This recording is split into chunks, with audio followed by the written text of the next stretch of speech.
النهارده وصفتي معاكم وهي ايه؟ وصفة القرص او البكاكيم زي ما بسموها، في كل بلد لها اسم. شوفي بقى ظهر القرصة ولا وشها. والله دول شوية قرص تحفة، كنز كده في البيت لما تعمليهم وتكيسيهم وتحطوهم في الفريزر. تحفة، عسل قوي وحلوين، مع حتة جبنة مع بيضة جميل. يلا نخشوا في المقادير سريعا سريعا كده.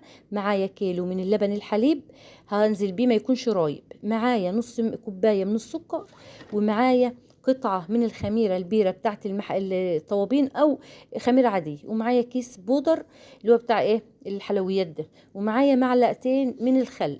وانتوا عارفين إن الخل بيخلي العجين جميل قوي، بيفتح العجينة كمان، بيدي لونها حلو، وبيدي كمان إيه هشاشة للعجين. معايا كوباية ونص من السمنة على زيت، وانا بحب السمنه والزيت في القرص. السمنه بتديها نعومه شويه صغيرين كده، اما الزيت بيديها ايه لون جميل قوي لما تكون طالعه اللون الاصفر ده. ومعايا 2 كيلو من الدقيق متعدد الاغراض اللي هو الفينو العادي، وانا مش نخلاه لان هو انا عندي منه وما فيهوش عفرايه، انا ضامنه النظافه والجوده بتاعته.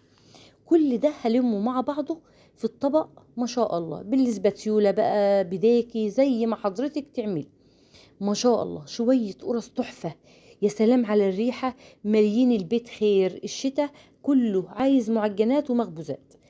شوف انا بلم العجينة ما شاء الله، نزلت بايديا كلها بقى بايديكي بقى، وبكسي بقى بكسي كده جامد عشان تلتها حلو. لو في عجان بقى يا بخت اللي عنده عجان، انما انا ما عنديش.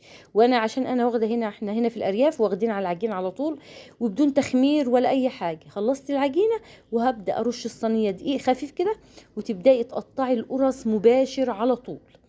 يعني مش هتستني لما تخمري، لا بدون تخمير. وبعد ما قطعت العجينه وحطيتها اهوت وغطيتها بالكيس، هبدا اخد اول واحده انا ايه مقطعاها، هفردها على طول. ما شاء الله جميله، ريحتها ولا طعمها ولا اللون بتاعها تحفه. ما شاء الله. وانا عامله معاكم امبارح فيديو للرقاق ومنزلاه، يعني عملت الرقاق امبارح والنهارده عملت القرص. جميلة كده. هتفردي بقى بالمشابة بالمردانة بالمكنة بتاع الخبيز زي ما حضراتكم عايزين اعملوا. وايه هجيب صينية فرشاها غطا، يعني العجين كده انا عاملة مخصصة قماش للقرص. بقوم فردة الصينية عليها القماشة، واول باول القرصة اللي اعملها اقوم ايه حطها على الصينية، وعايزاها بسمك لا تخينة ولا رقيقة عشان ترفع معايا وتقب معايا وتبقى حلوة كده وتبقى منفوخة. ما شاء الله سبتها